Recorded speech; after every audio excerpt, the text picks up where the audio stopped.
mais uma aula das nossas aulas remotas. Então, sejam bem-vindos. Vamos começar aqui.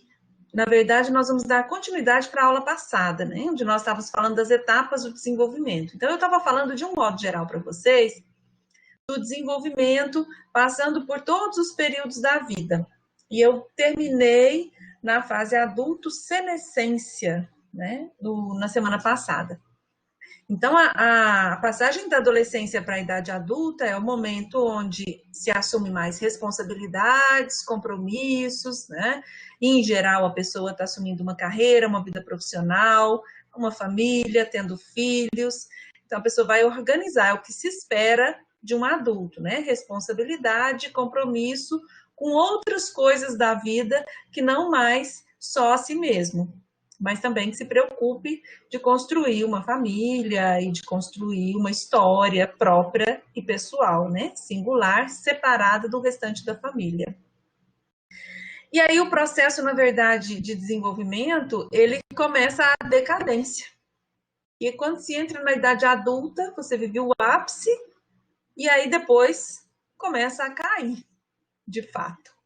Então, a partir aí dos 30 anos, também existem coisas que são conquistadas, mas depois a gente começa a ter algum desequilíbrio. Eu me lembro quando eu fiz 30 anos, e eu fui na ginecologista, e a médica disse para mim assim, olha, você ainda não tem filho, então você comece a pensar, porque daqui para frente é ladeira abaixo. Super animadora ela, né?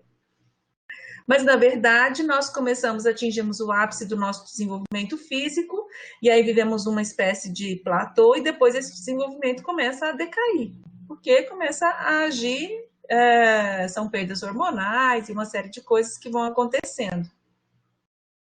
Na idade madura, em torno dos 40 anos, mais ou menos, né, ocorrem algumas transformações também na vida, porque aí começa a aproximar mais a velhice. Então, se começam a ter crises, os filhos começam a sair de casa, para quem teve filhos, é quando se espera que a pessoa já tenha uma vida mais estável, espera-se, nem sempre se tem, e aí surgem as crises emocionais, tanto de homens quanto mulheres. Nas mulheres, o medo e o receio da menopausa e das perdas que vêm com ela, e nos homens também a perda do seu vigor físico, né? Inclusive da sua própria masculinidade. Então, esses momentos a gente chama de momentos desesperadas, que vão ocorrer na vida das pessoas normalmente. Essas crises são passageiras, depois elas passam. Mas nós vivemos uma sociedade que valoriza muito a juventude, que valoriza muito uma beleza, que é uma beleza construída pela mídia, né, meio plastificada, meio artificial, e que preserva ideais de beleza bem próprios da adolescência, até da infância. E aí tem todo um receio das pessoas adultas e das que estão na meia-idade de perder esse vício, porque elas vão se tornando menos desejáveis conforme a ótica da cultura. Isso também gera crises. E o processo natural de vida é conduzir, inclusive, para o envelhecimento com todas as perdas que se tem, mas também com as conquistas. Porque, por exemplo, a menopausa pode ser sentida como uma perda para a mulher, mas é também uma conquista, porque é o momento em que ela pode, por exemplo, ter uma vida sexual livre, desimpedida, sem preocupação com uma gravidez. Ela pode se preocupar com outras coisas, né? Doença sexualmente transmissível e tal, mas ela já não tem o peso e a preocupação de ter um filho, ou mesmo a cobrança que os jovens às vezes têm, né, de ter ou não ter um filho, porque agora ela pode estar liberta. Mas tudo depende do modo como se encara. A saída dos filhos de casa para ter uma vida própria, para ter sua carreira ou para se casar, pode ser uma libertação para os pais, como pode ser um sofrimento. Uma libertação porque os pais podem ter uma vida agora mais plena, sem precisar cuidar de ninguém, ou sofrimento porque os pais criaram uma dependência afetiva desses filhos e não conseguem pensar em viver sem eles. Então, todas as etapas da nossa vida haverão momentos de crise, momentos de maior ansiedade, momentos de maior sofrimento, e a gente vai passar por eles com mais dificuldade ou com menos dificuldade, dependendo de diversos fatores, dentre eles o modo como nós vivemos a nossa infância, que eu vou voltar nela. E aí, só para apontar mais um pouquinho da senescência, né, que é aí o envelhecimento, a terceira idade e tal, é chamado terceira idade porque a primeira idade é a infância, a segunda idade a adulta e a terceira seria aí depois dos 60 anos, quando se fala do envelhecimento. Hoje em dia até se fala de ser mais tarde, inclusive, como se 60 já não fosse mais tão idoso. Talvez até por questões econômicas de aposentadoria do INSS e tal também.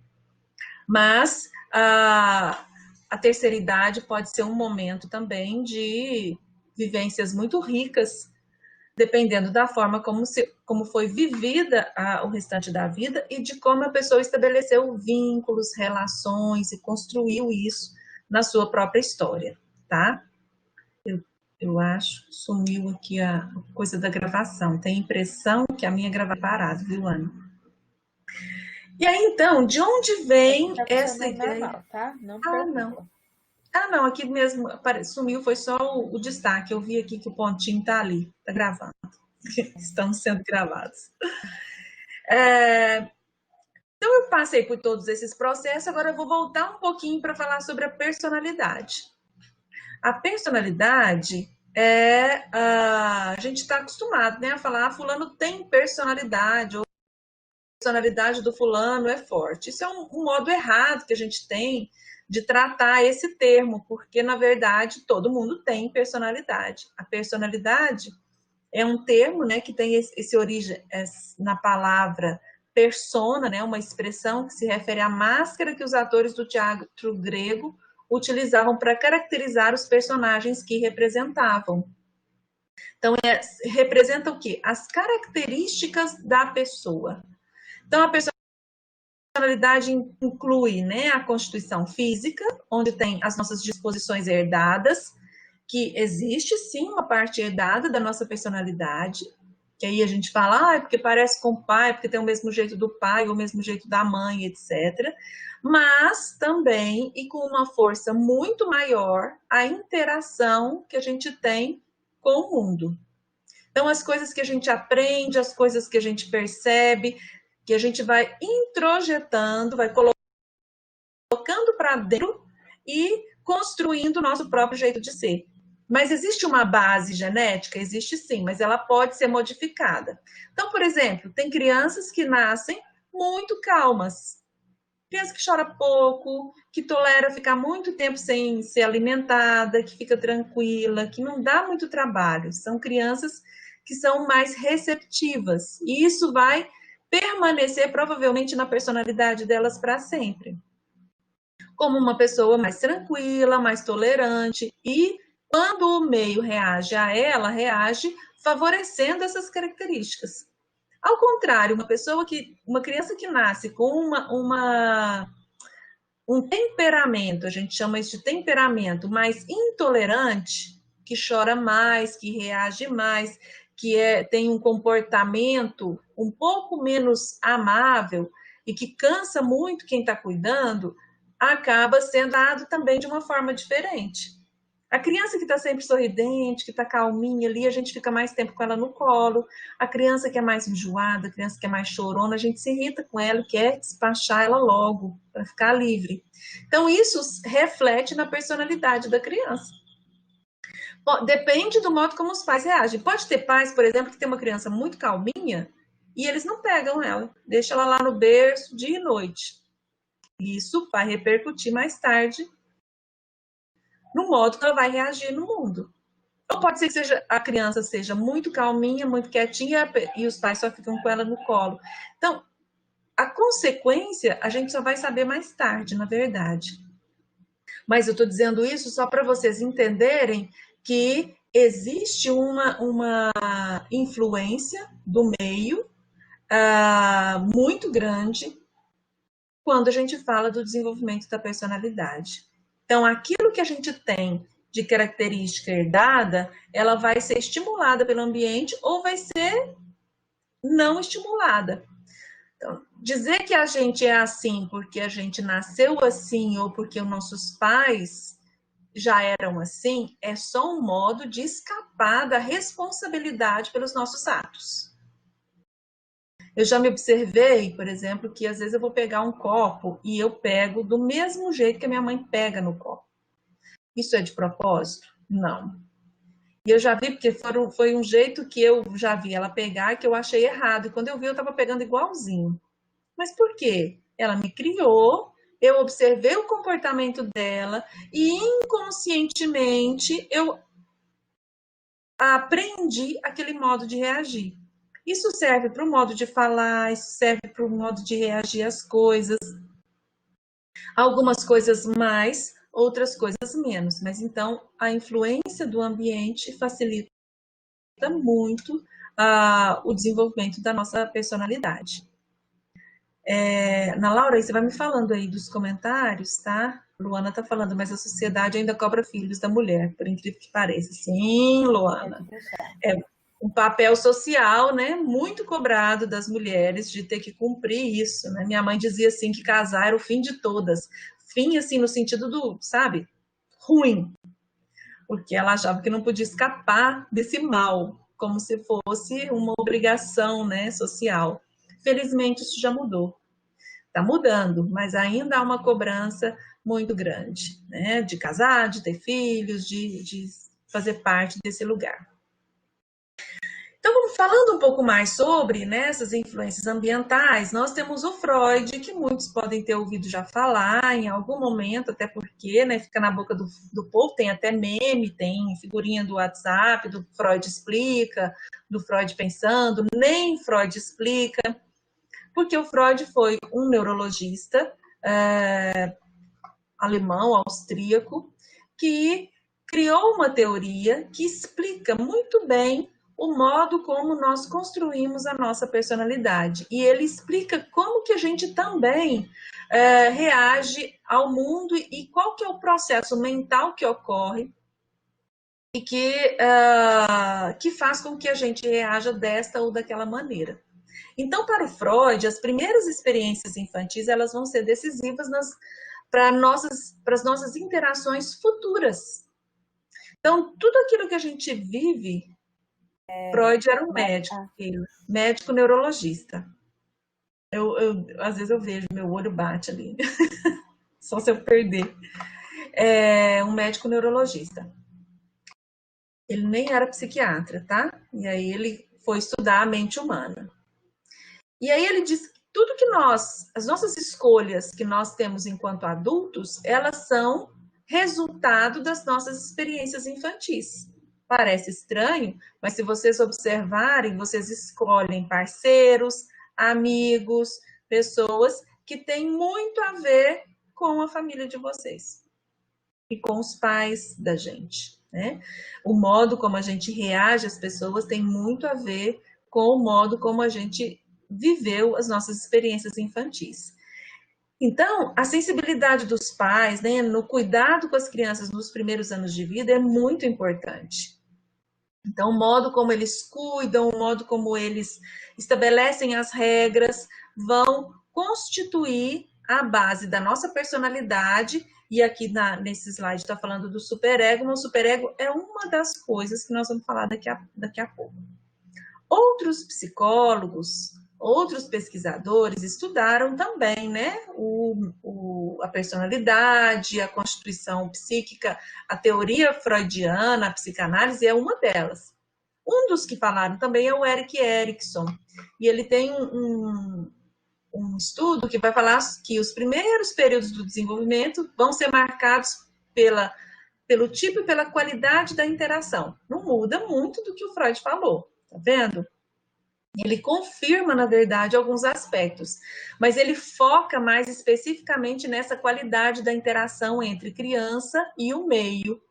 E depois, né, o modo como os adultos interagem com a criança. Por exemplo, um ambiente firme, tranquilizador e encorajador provavelmente levará a uma personalidade mais equilibrada, com elevada autoestima e autocontrole. É garantido? Não.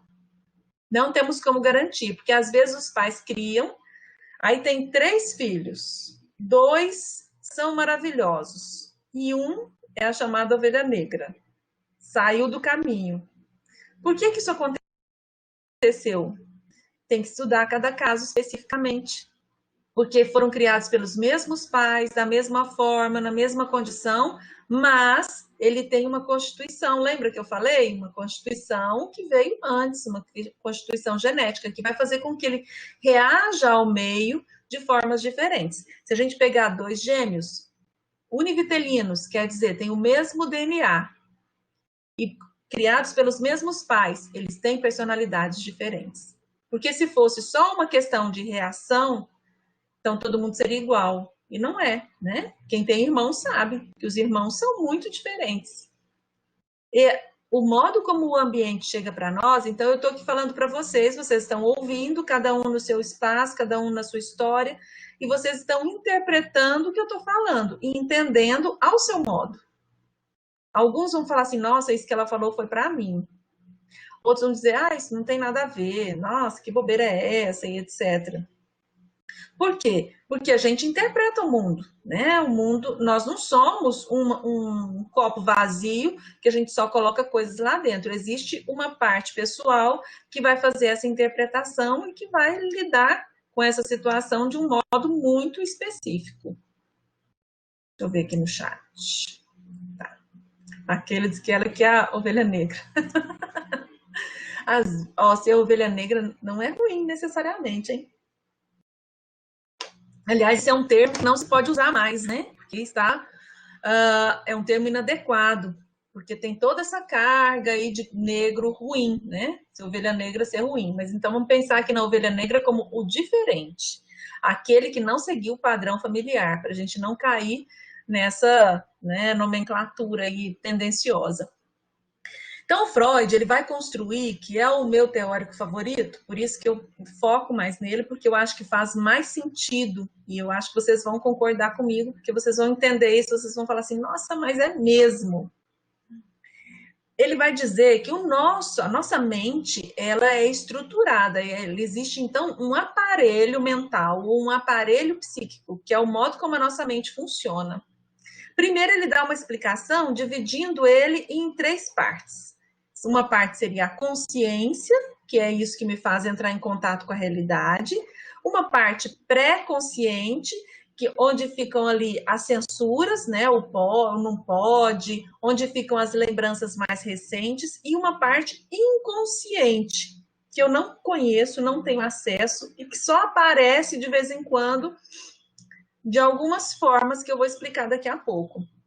Então, o que a gente olha nesse triângulo que tem aqui no slide, a parte escura, a parte inconsciente, onde está escrito prazer, é muito maior do que a parte, por exemplo, da consciência, que é essa parte do contato com a realidade. O que isso quer dizer? O que a gente sabe da nossa mente é muito pouco, perto da grande imensidão do nosso inconsciente, porque aqui fica registrado todas as nossas experiências, tudo que a gente sentiu, tudo que a gente viveu, e que a gente não precisa ficar lembrando toda hora, porque dá mal-estar. Porque tem coisas que são negativas. E para o Freud, a gente nasceria, então, muito mais, com conteúdos muito mais inconscientes do que conscientes. Então, pense num bebê. O bebê, quando ele nasce, ele não tem, eu disse para vocês na aula passada, ele não tem conhecimento de que mundo é esse, de onde que ele está, o que é isso, né? Um pouco quando a gente acorda, assim, no meio do nada, onde que eu tô, o que eu tô fazendo aqui, né? Onde que eu tô, para onde que eu vou. E aí, o que a gente vai fazendo? Vai nomeando para a criança. Oi, bebezinho, que lindo que você você é esse João, você é isso, você é aquilo, e a gente vai dando para o João uma noção de realidade. E o João começa a perceber ele e não ele, né? O que está de dentro e o que está de fora. Com isso, ele vai desenvolvendo mais essa parte aqui. Porém, essa parte que está aqui, que a gente fala que é dominada pelo princípio do prazer. O que significa isso? A criança, o que ela quer logo quando ela nasce? Sobreviver. O prazer é, então, mamar e sobreviver, satisfazer as suas necessidades e descarregar a tensão. Então, prazer aqui para... Oi. É porque a Linda Mar escreveu uma mensagem, ela e a Luana. A Luana disse que tem medo dessa parte escura da pirâmide. Não precisa ter medo não, Luana. A gente só incorpora ela, mas ela também é boa. E a Lindamar disse assim: Marisa, como se explica uma criança criada em um ambiente de prostituição e muita pobreza e a criança cresce e se torna uma pessoa totalmente diferente daquilo que ela viveu? A criança ser criada num ambiente de prostituição, de pobreza, não significa que ela não terá uma boa criação, uma boa educação. Aquela condição de vida das pessoas que estão cuidando dela não quer dizer nada se eles criarem ela com amor, se ensinar bons princípios, se ensinar bons valores. Então, estar inserido num ambiente negativo significa o quê? O ambiente negativo é um ambiente que não tem amor. Se ele está num ambiente onde muita pobreza ou de muita prostituição, etc., se ele recebe amor, se ele recebe bons modelos, porque mesmo, por exemplo, uma mãe prostituta pode criar bem uma criança? Claro que pode.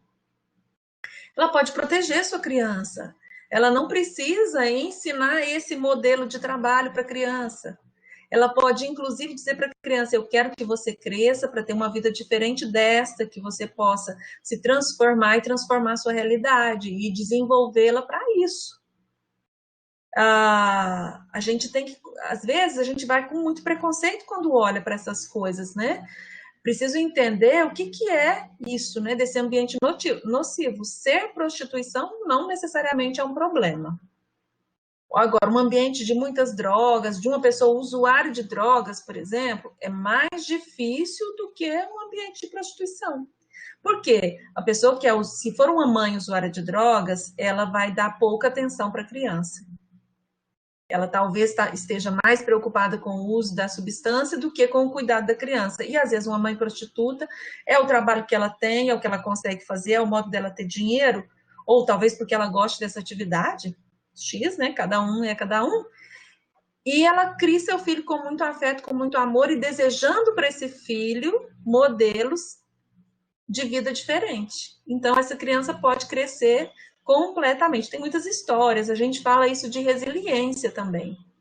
Porque tem uma parte que é também da criança, que ela desenvolve. Mas é claro que um ambiente nocivo, um ambiente degradado, dá muito mais trabalho sair dele. Porque pode desenvolver uma série de outras coisas. Mas é possível, sim, sair desse ambiente e construir uma história completamente. Tá? Não sei se eu expliquei. Bom, então a criança ela está sob domínio do princípio do prazer. Então, quando a Luana fala que tem medo dele, é porque, né, é o funcionamento da criança. A criança, quando ela não é satisfeita no que ela quer, ela reage instantaneamente. Às vezes com agressividade, e a gente faz o quê? Ensina, desse jeito não pode. Isso não é modo de reagir. Você não pode bater no seu irmão, você não pode morder no seu irmão, você não pode bater no papai, você não pode bater na mamãe. Com isso, a gente vai dando para a criança mais noção de realidade, vai criando mais consciência e ela vai incorporando a censura. E aí ela vai aprendendo o certo e o errado. O problema é que o adulto muitas vezes confunde a cabeça da criança, porque numa hora pode, noutra hora não pode, aí o adulto bate na criança, a criança faz uma coisa errada, o adulto vai lá e bate na criança. Estão ensinando o quê? Que quando as coisas não dão certo, eu tenho que bater. Aconteceu uma coisa muito interessante com a minha filhadinha esse final de semana. A gente estava conversando na mesa e aí ela estava dizendo que ela estava mostrando que a gatinha, uma gatinha, né, um animalzinho,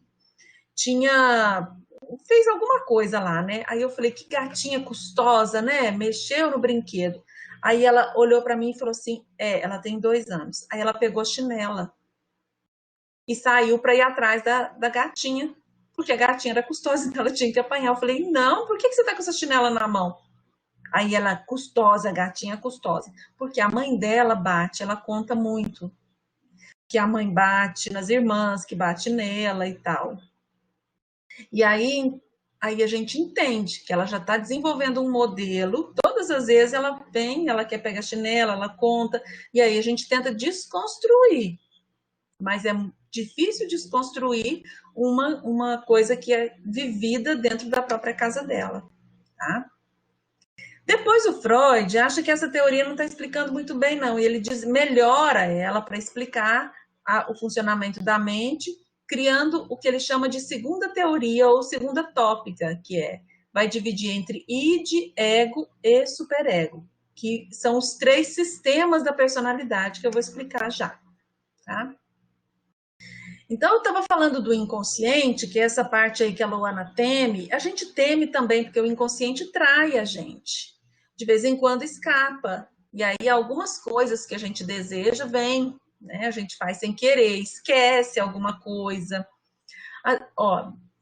Pensem vocês nas várias vezes que vocês fizeram alguma coisa que depois vocês falam assim, gente, mas por que eu fiz isso? Que merda é essa? Com perdão da palavra. Você estava consciente, você fez uma escolha que não era a melhor escolha para você. Por quê? Essa escolha foi inconsciente, você não controlar. Não foi uma escolha baseada na razão, porque racionalmente você jamais, uma pessoa sã, não escolheria fazer aquilo. Mas a gente faz, porque o inconsciente escapa. Ou quando a gente vai lá, tá falando com alguém e fala o nome de outra pessoa. Fazer isso de ex é facinho, né? Tá com um namorado novo, uma namorada nova, e vai lá e puf, escapou o nome do ex. Ou da ex. Escapa. É a hora que a gente se trai. Ah, porque você ainda tá pensando na ex? Mas não necessariamente com afeto, não necessariamente com amor. Tá? Às vezes o parceiro ou a parceira de vocês faz isso também. Não levem ao pé da letra. Porque às vezes o outro atual fez a mesma coisa que o ex fazia também. E aí a gente faz isso, a Lindamar já fez, ó. E aí até você explicar, né, para a pessoa e tal, ou até a gente aceitar essa explicação. Mas, enfim, isso acontece porque o inconsciente está pulindo, né, traindo a gente. Então, como que funciona a segunda tópica? O Freud vai dividir entre id, ego e superego. O id é essa parte inconsciente que eu estou falando, regido pelo quê? Pelo princípio do prazer. Chama de amor que dá tudo certo. Isso certinho, Keila. O que é isso que você está falando? Chamar de amor é uma estratégia que o ego faz, porque o ego é regido pelo princípio da realidade e ele vai tentar resolver os problemas entre o id, aquilo que a gente quer, lá no nosso íntimo, a realidade, o que pode ser, e o superego. O superego é o quê? Aquela parte da nossa mente que internalizou as proibições, a autoridade, o que não pode, etc. Então, vamos pensar numa situação aí rotineira do dia a dia. Isso, né? Você tá lá, às vezes tá até ainda com saudade do ex, né? Mas com medo de errar o nome, né? De tal, chama de amor. Seu ego resolveu o problema sem sofrimento. Isso é para Keila, né? Que está bem resolvida aí, não está se policiando demais. Agora pode ser uma pessoa que é muito rígida consigo mesma, que se cobra muito. E aí essa pessoa, se ela fizer isso, né? Se ela cometer um lapso desse, ela vai ficar se martirizando, chicotinho nas costas, dizendo: nossa, para que eu fiz isso? Oh, meu Deus, ai, fiz errado e tal. E a pessoa não relaxa. Se pune, se castiga. Isso é uma função do superego. Tem gente que tem um superego super forte, super rígido, e gente que tem um superego mais relax, que deixa as coisas passarem. Qual que é, talvez, o equilíbrio, né? A gente ter um ego, que é essa parte da nossa personalidade, do nosso aparelho que lida com o mundo real, capaz de fazer o quê? Dar um pouco de prazer para o psiquismo e, ao mesmo tempo, aceitar a realidade. Então, tem que fazer aí, eu gosto de chamar de administrador. Tem que ser um bom gestor, né? Hoje não fala nem administrador, está na moda, é gestor. Tem que ser o gestor do nosso psiquismo e da nossa personalidade. Então, é o ego, o nosso ego, por exemplo, tem alguma situação. Vou falar aqui de vocês nessa experiência de mundo virtual, de aulas remotas e tal. Gente, agora vai ter que acessar o Moodle e tal. Aí vai, meu Deus, eu não consigo, eu não sei aprender e tal, não consigo fazer isso. É uma pessoa que está falando pelo superego, se sentindo incapaz, e o ego que está frágil. É um ego que não está bem estabelecido, fazendo com que a pessoa sinta que ela tem capacidade, que ela tem controle sobre as coisas. Quando a gente tem muita ansiedade, o nosso ego é como se ele se desmanchasse. Porque quando a gente está com muita ansiedade, qual que é a sensação que se tem? Não vou conseguir lidar com isso. Não consigo, não dou conta, não consigo enfrentar essa situação, isso está muito difícil. E isso é uma reação que o ego precisa estabelecer. Bom, tem um desafio, o que eu posso fazer para resolver esse desafio? Quais são os recursos que eu tenho? Como que eu posso sair dessa para me livrar desse problema sem ficar me punindo?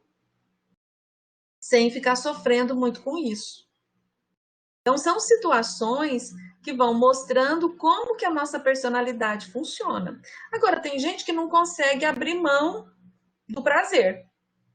Ah, eu quero. Quantas vezes a gente já não quis dar uma birra, dar um piti mesmo? Tem gente que dá o piti. Eu já quis, mas eu não sou desse tipo de dar piti. Mas o dar piti é uma típica reação do id. Vazou. Uma criança dando birra é esperado. Por quê? Porque ela ainda não introjetou as leis e as regras e ela ainda não dá conta de lidar com a ansiedade, com a frustração, né, com a proibição das coisas e tal. E ela dá birra para ver se ela consegue o que ela quer e extravasar a raiva que ela tá. Um adulto dando birra é alguém que ainda não está dando conta de administrar as frustrações do dia a dia. É um adulto que a gente chamaria de imaturo, porque ele ainda não amadureceu suficientemente. Então, continuando, vocês vão falando se tiver dúvida, tá? Tá todo mundo por aí ou alguém dormiu? Estou aqui. Ah, que bom. Jaqueline ouviu uma voz, que alegria. Uma outra contribuição importante do Freud é o conceito de libido. A gente usa libido no senso comum para falar de quê? Quem se arrisca? A pessoa está com a libido alta, a pessoa está com a libido baixa. Tem a ver? Sexo. Por quê? Porque o Freud fala da sexualidade. Aí o povo confunde muito com sexo. Sexualidade e sexo são coisas que se aproximam, mas não são iguais. O Freud vai trabalhar o conceito de libido porque ele considera que a sexualidade ela está presente na nossa vida desde quando a gente nasce. Só que ela vai sendo organizada. Então, a libido para Freud é a nossa energia, que depois ela vai também acontecer de forma sexual, né? Lá da relação sexual em si. Mas antes da relação sexual, até na criança, começa a aparecer a libido, que é a nossa energia que vem do id, vem do inconsciente. Então está presente na gente desde que a gente nasce. É ela que nos leva em busca da realização, da satisfação, de ir atrás do que a gente deseja, do que a gente precisa. Por exemplo, é a libido que faz a criança buscar o peito e mamar, sobreviver. É pulsão de vida. Então, a pulsão de vida, primeiro ela se sustentou no instinto de sobrevivência. Né? Porque para sobreviver o bebê precisa mamar. Depois de um tempo, o instinto não é mais tão importante. Por quê? Porque passa a ser psíquico, não é mais físico. Porque a criança, ela chupa dedo, ela quer mamar na mãe mesmo sem estar saindo leite, ela quer ficar com a boca lá no peito da mãe. Por quê? Porque é gostoso aquele lugar em que ela está, aquele carinho que a mãe está tendo ali com ela no peito, aquele aconchego, tudo isso é fonte de muito prazer. É um prazer que não é o prazer sexual lá do adulto, tá, gente? É o prazer que quem não gosta de um colinho, né? De um cafuné. E não é porque a gente está recebendo um cafuné que a gente quer transar com a pessoa, certo? É o chego, a proteção, que é fundamental. Então, o prazer para o Freud é a maior motivação da nossa vida. Nós somos regidos pelo princípio do prazer, mas depois ele precisa ser interditado, porque não dá para viver fazendo só o que a gente quer. Né? Se a gente pudesse estar fazendo só o que a gente deseja, tudo bem que vocês querem estudar e aprender, Mas a gente queria estar estudando e aprendendo lá na escola, né, de uma outra forma. E o que tem para hoje é isso. O que a gente tem que fazer? Se adaptar, porque a gente não vive mais pelo princípio do prazer, a gente vive pelo princípio da realidade. E a realidade que a gente tem é essa hoje. É uma realidade dura, mas a gente precisa se adaptar a ela.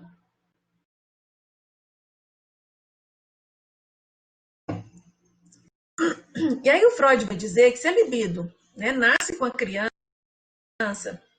ela tem um processo para ela se desenvolver até chegar na sexualidade do adulto.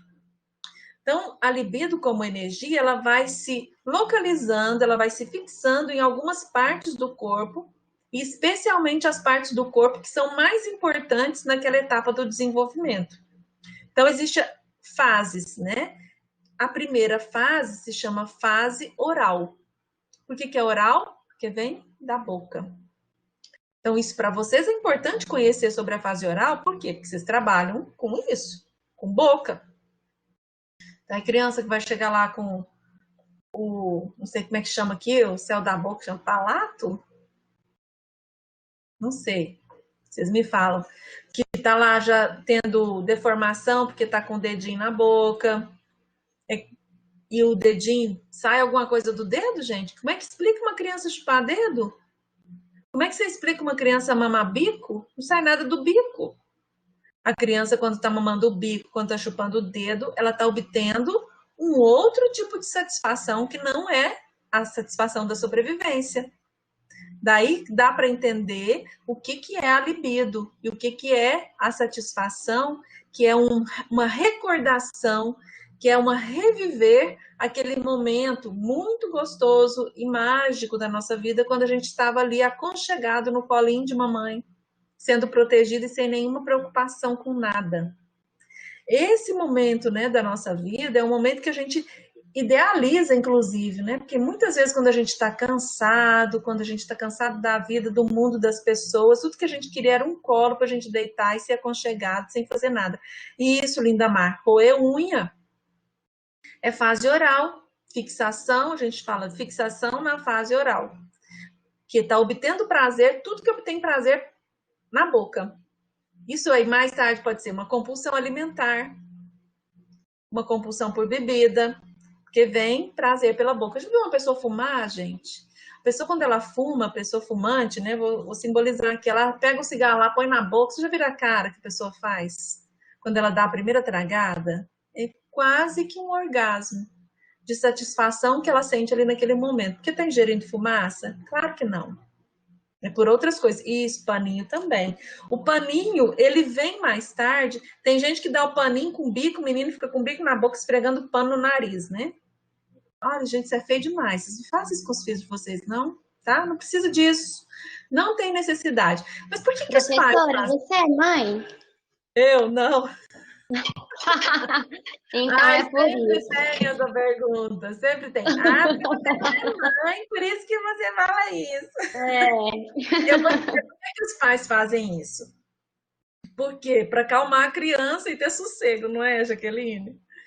Porque dá muito trabalho mesmo. Eu entendo vocês. E o dia Entendo que a Naninha some, eu não consigo nem escovar os dentes, enquanto eu não acho a Naninha. Então é complicado. A gente sabe que tem que ter um limite, mas o nosso corpo fisicamente, o estresse também pede um socorro e a Naninha salva. Mas peraí, quantos anos tem o seu? Tá de quantos meses? Não, ela tem 1 ano e 4 meses. Ah, tá. Não, mas o dela é naninha, é o paninho que ela carrega para todo lado, né? Não é o dedo na boca. Não, o dedo na boca e o bico não, mas, né, eu não julgo também quem acha que é o certo. Então, veja, não estou julgando ninguém, não. Estou explicando por que acontece e quais são os problemas.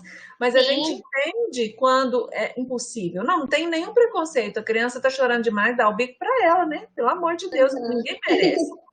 É difícil, é uma luta constante das mães, né? Entre o racional e o irracional. Mas olha, a naninha não é problema igual o bico, igual o dedo na boca.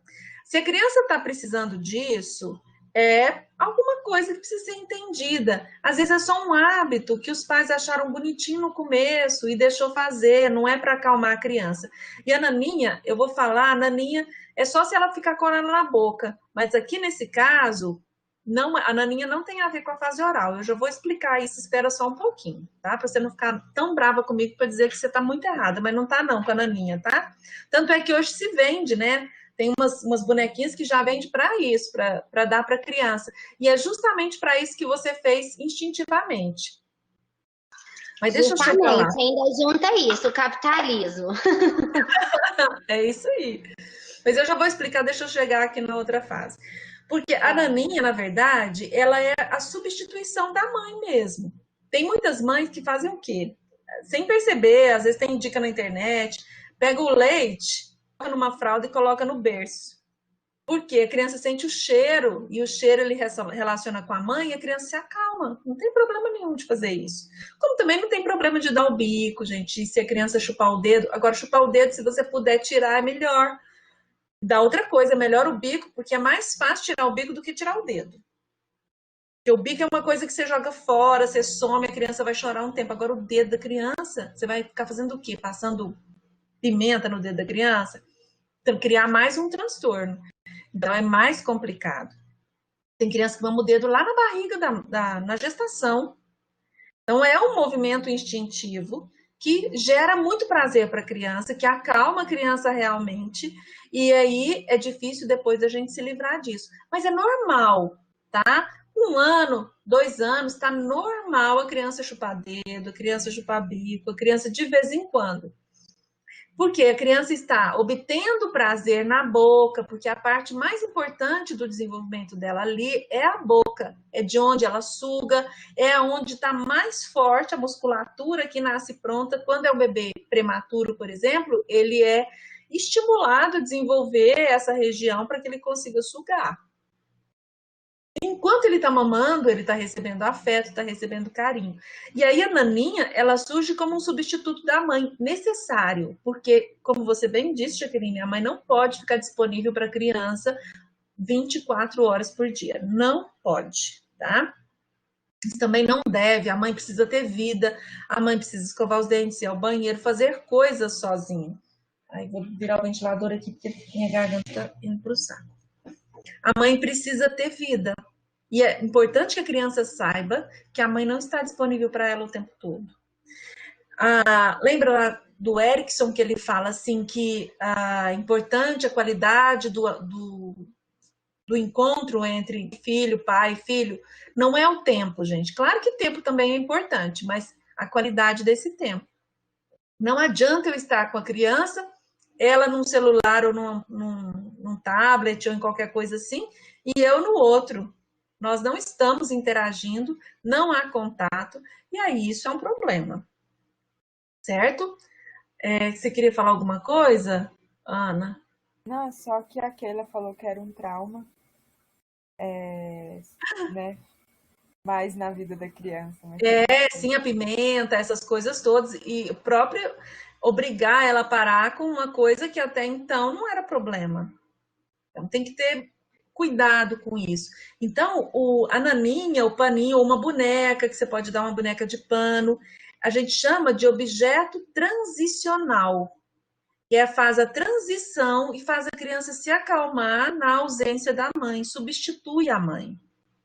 Então, é muito bom utilizar isso, melhor do que essas outras coisas que vão causar o mal. E a criança depois, com o tempo, ela abandona. Tem gente, eu brinco, né? Eu tenho uma amiga que ela tinha um travesseirinho. E ela já velha, com mais de 40, velha, né? Com mais de 40 anos, velha não, tá? 40 anos tá nova. O travesseirinho dela, ela fez um outro e colocou dentro do travesseiro grande de adulto, porque não conseguia abandonar o travesseirinho dela de criança. A gente adulto ainda carrega essas lembranças, né? Essas experiências infantis. E uma parte nossa sempre permanecerá criança, tá? Não se esqueçam disso também. Então, na fase oral, a criança está aprendendo a diferenciar ela do outro. Então, é quando ela começa a aprender eu e não eu. Então, saber quem é a mãe e quem é ela. Então, ela começa ali a entender e reconhecer a si mesma. Então, é a hora que vai apresentar o espelho, depois que ela sai daquela etapa, né, em que ela não percebia o mundo, ela começa a perceber a mãe. Tem aquela fase lá pelos 7 meses, quando ela começa a estranhar as outras pessoas. Ela está estranhando porque ela percebeu que existem outras pessoas. E essas pessoas roubam a mãe dela. E ela ama a mãe principalmente porque a mãe é a pessoa que mais cuida, a mãe é que alimenta, a mãe é que dá a possibilidade de sobrevivência. Renata está falando, você me lembrou de quando chupava dedo. Meus pais colocaram pimenta para eu parar de chupar o dedo. Pois é, não precisa disso, né? Não adiantou muito, lavei a mão, troquei o dedo certinho. A criança é esperta. Porque aí você vai querer tirar uma coisa, explicar para ela que isso faz mal, mas é como você tirar o vício de uma pessoa que é dependente. É gostoso para ela. Então não adianta você dizer que é ruim. Naquele momento, para ela, está sendo muito bom. Então, o processo de tirar o dedo da boca é um processo bem complicado e bem difícil. Melhor, nesse caso, né, se não tiver como escolher, melhor dar o bico, deixar que ela mame o bico, porque o bico vai ser mais fácil. Mas, em geral, as crianças elas passam pelo processo de desenvolvimento e por essas etapas de uma forma muito tranquila. Às vezes, os problemas que ocorrem são os excessos ou as faltas dos pais. Às vezes, o pai quer dar demais e excede. Às vezes, o pai dá pouco e falta. Tem como garantir? Não tem. Tem um tanto certo, exato, que a gente sabe, tem certeza que vai dar certo? Também não. Mas o importante é que os pais entendam que é preciso atenção, é preciso amor, é preciso confiar e conversar com a criança. Porque é só isso que vai fazer com que ela sinta segurança, estabilidade e vá abrindo mão de um processo para entrar no outro. Porque ela vai sair da fase oral e entrar numa outra fase, que a gente chama de fase anal. Anal vem de anos mesmo. Por quê? Porque é a época do controle do cocô. É a hora que a criança começa a ter domínio sobre o próprio corpo, que até então ela não tinha domínio sobre o corpo dela, ela não controlava o xixi, o cocô, ela não andava, então ela começou a andar e por volta de 1 ano de idade ela começou a andar, né? Então a criança ficar autônoma é uma grande conquista. Então tem uma autonomia importantíssima, é a hora que ela não quer mais que pega na mão dela, ela quer fazer tudo sozinha, ela quer aprender a fazer as coisas, então ela se sente muito independente. E é a fase que ela começa a ter controle sobre os esfínteres, que vai controlar o xixi e o cocô.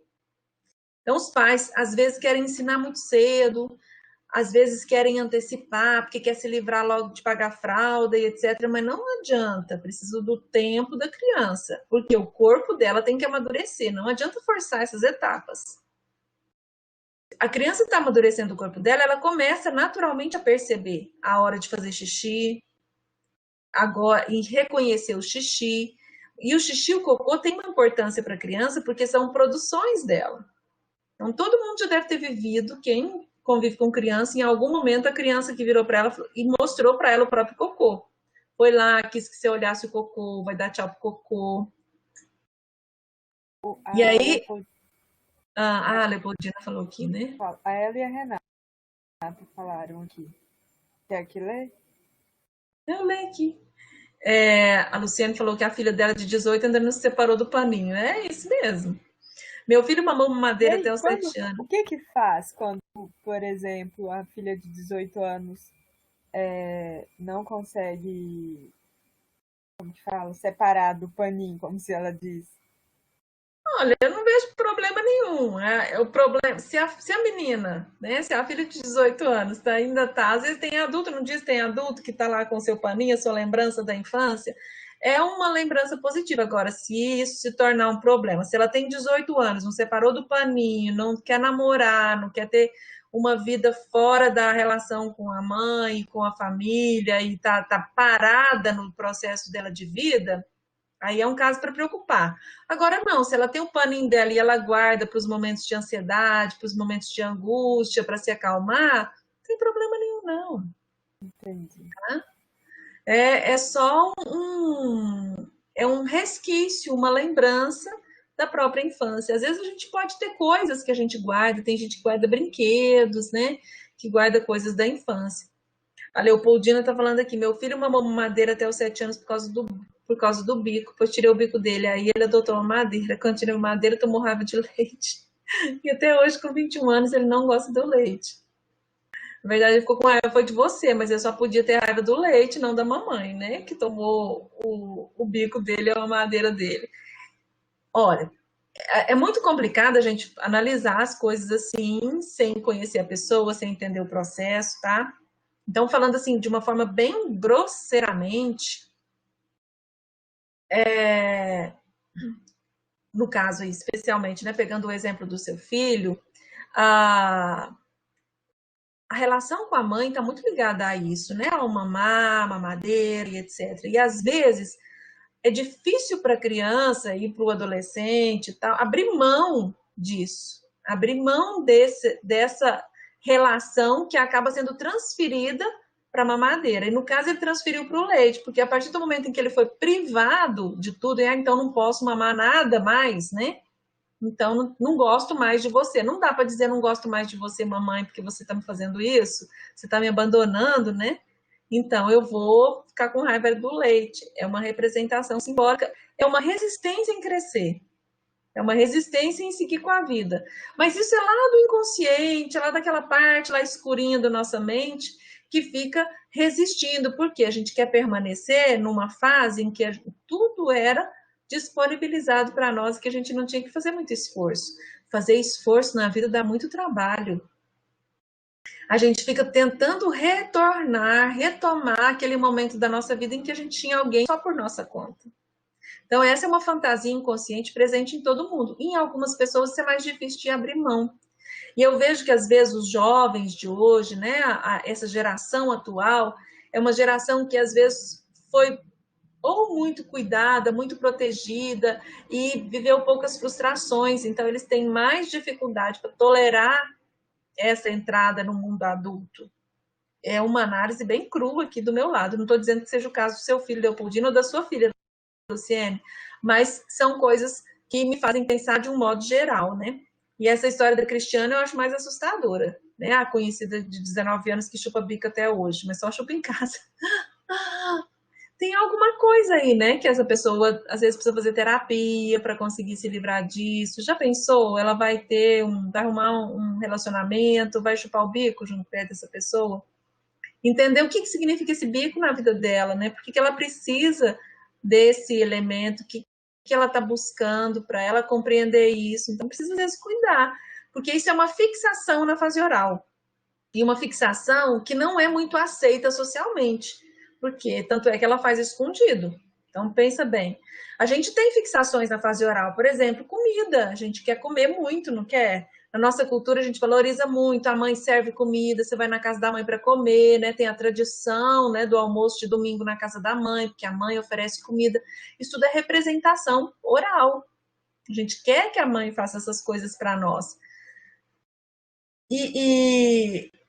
Então, isso é uma fixação. Comer demais, né? O beber e etc. Falar muito tem a ver com fixação oral. Agora, quando é uma fixação oral que socialmente não é muito aceita, que não adapta bem ao ambiente, é algo complicado que precisa ser visto. Eu vou dar um exemplo aqui, pior que o meu tempo já está no fim, né? De uma situação de um paciente que eu atendi no meu consultório há muitos anos atrás e que me chamou muita atenção, porque eu acho que marca bem, mostra bem o que é a influência da fase oral. Esse rapaz, ele me procurou com 20 e poucos anos, ele fazia faculdade e ele queria trabalhar em banco, queria fazer administração, uma coisa assim. E ele nunca passava nos processos seletivos. E quando você escutava a conversa dele, era uma conversa muito gaguejante, estranha, o jeito dele falar. Ele já tinha ido em fono, já tinha feito avaliação e não tinha nada.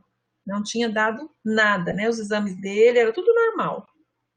Aí ele vem e me conta a história dele. Ele era filho único homem numa família com mais 2 irmãs, mais velhas que ele o mais novo, caçula. E o pai, casado com a mãe, mas porém morando em outra cidade. E ele a vida inteira dormia com a mãe na cama. Na mesma cama que a mãe.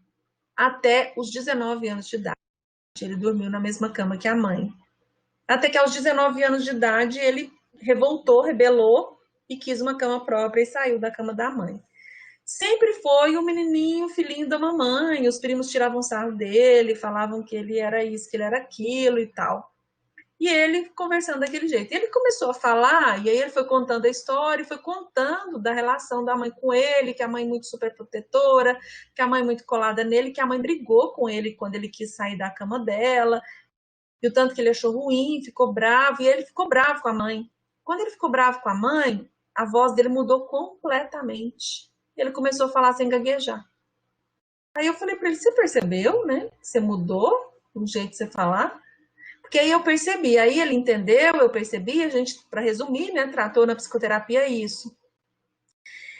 Um rapaz de 19 anos dormindo numa cama com uma outra mulher não é mais mãe e filho, porque ele é um rapaz cheio de libido, aí de tesão, porque a libido dele já chegou no genital.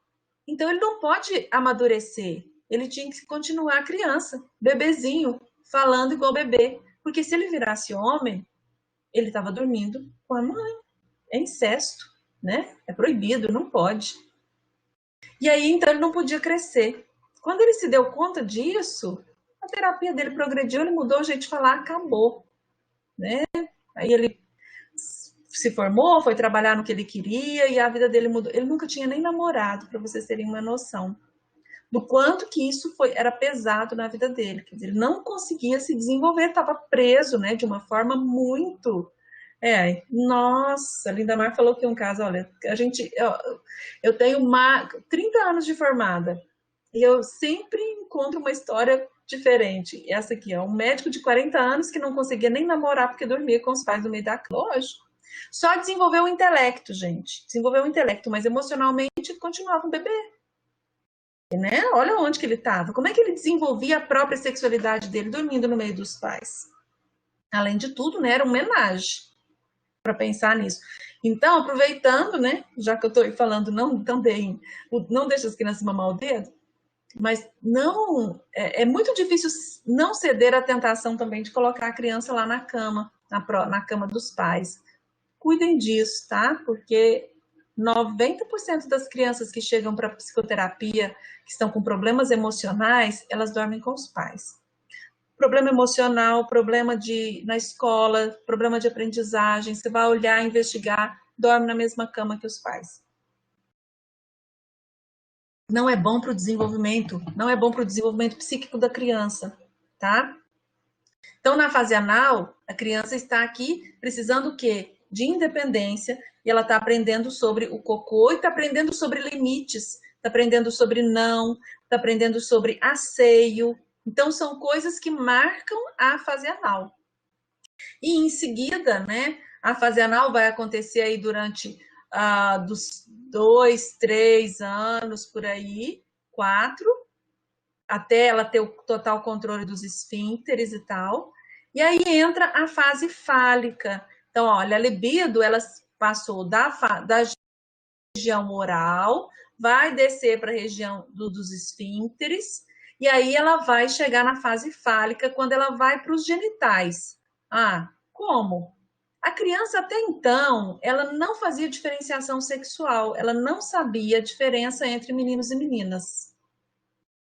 Ela não percebia, mesmo que tomasse banho, um menino e uma menina, juntos, eles não estavam dando atenção para o fato de um ter pênis e o outro não ter. O que marca a entrada na fase fálica é quando a criança olha e fala assim, uai, por que o menino tem pipiu e a menina não tem pipiu? A hora que a criança descobre isso, faz uma grande diferença. Porque é a hora que ela entende que existe uma diferença sexual. E aí ela entra no que a gente chama de fase fálica. Ela vai manipular os genitais? Vai. Ela está tendo desejo sexual? Não. Os genitais são a região, assim como a boca, né, também era na época, naquele momento da fase oral, muito sensibilizados. Os genitais vão continuar sendo muito sensíveis, né? tem muita inervação, então a criança, até mesmo no processo de limpeza, né, de higiene que a gente faz com ela sente prazer. Tem pais que acham bonitinho, né, vai lá trocar a criança, aí o menininho fica com o pênis ereto, lá que gracinha, meu machão, não sei o quê, né? Isso daí faz parte do fisiológico, não existe tesão ali, a criança nem sabe o que é isso, não tem a menor dimensão disso. As crianças tocam nos próprios genitais, elas tocam nos genitais do outro, por isso que a gente tem que tomar muito cuidado e começar a orientar a criança. Ninguém pode tocar nas suas partes íntimas, no seu corpo, se não for o papai ou a mamãe, para fazer higiene. Porque isso é importante dizer também, para que a criança comece a diferenciar e a entender quando ela está sendo tocada de forma errada, e pode inclusive contar. Porque para a criança não tem maldade, tá? Maldade está na cabeça dos adultos. Fazer qualquer coisa ou qualquer tipo de toque com a criança é um crime, lógico, e não tem nenhum sentido. Então, a descoberta da diferença sexual faz muita diferença nas crianças, por quê? Porque os meninos começam a criar teorias na cabeça do que aconteceu com o pênis das meninas, por que elas não têm, e as meninas também. E isso gera uma angústia neles, que a gente vai chamar de um processo, né, que é o processo do famoso complexo de Édipo, que eu acho que vai ter que ficar para as cenas do próximo capítulo, né, para a semana que vem, para a gente falar do complexo de Édipo, porque é uma questão muito importante, um conceito importante para desmistificar uma questão da própria infância, e que o nosso tempo acabou, né? Então, para a gente só retomar aqui uma questão das atividades de vocês têm para fazer. Vocês fizeram na semana passada, responderam aquelas perguntas sobre o desenvolvimento, né? Sobre o período mais importante do desenvolvimento, etc. Muitos já responderam, muito bom. E agora, nessa semana, tem assistir o vídeo divertidamente e assistir um pequeno videozinho também que chama Criança e Seu Pai, que vai falar da importância do contato, da importância do afeto. E no filme, né, Divertidamente, vai apresentar a história de uma menina e como que as emoções e como que a personalidade dela se organiza. Então, é muito legal. Quem não assistiu ainda, assista, porque na semana que vem a gente vai discutir ele. Essa semana vocês respondam a tarefa, tá? Do Divertidamente. E aí vai ser bom que na semana que vem a gente finaliza essa parte e a gente já entra no outro assunto, tá? Combinado assim? Pode ser? Combinado, professora. Muito obrigada. A aula passou rápido, foi ótima, viu? Obrigadão. Obrigada, eu que agradeço vocês pela companhia. Agora, vamos abrir a câmera para a gente tirar uma foto. Não fujam. Estou esperando. Eu vou sortear. Já sei quem. Keila. Vem cá tirar uma foto. Luana, abra a sua também, já que você tem medo do inconsciente. A Samarana tá ali. Tô aqui. Vamos tirar bem com a fotinha aqui do menininho olhando. Olha, vocês viram essa charge aqui, ó? O menininho falando para a menininha, você não pode brincar com o meu. Você já quebrou o seu. O menino fala para a menina, porque são as teorias sexuais. Quem mais aqui? Hoje eu não posso de touquinha. Vem, Luana! Não dá nada não. Keila, a sua não abre? Que isso? A Cristiane, eu vou te perdoar, porque você abriu semana passada. Deixa eu ver. Leopoldina. Vamos, gente. Meu cabelo tá horrível. Ah, não, gente. Gente, olha o tamanho da minha olheira. Pode entrar aqui. E tá vendo? É isso aí, Abá. Aí, Badia! Muito bem! Eu vou até criar essa regra, acho que eu vou distribuir ponto para a gente tirar a foto. Atenção, pose. Olha, a Mara também veio. Sua mãe não tá aí hoje não, Mara?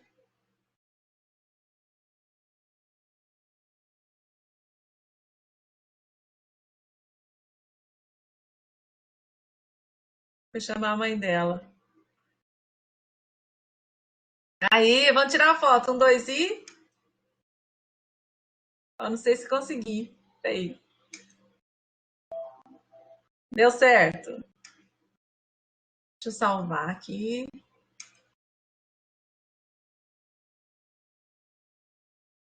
Salva. A Evelyn entrou, tirou foto com ela? Não, então peraí, vamos tirar outra. Vamos lá, Evelyn. Ai, que bom. Sorriso. Aê. Assim é melhor, gente.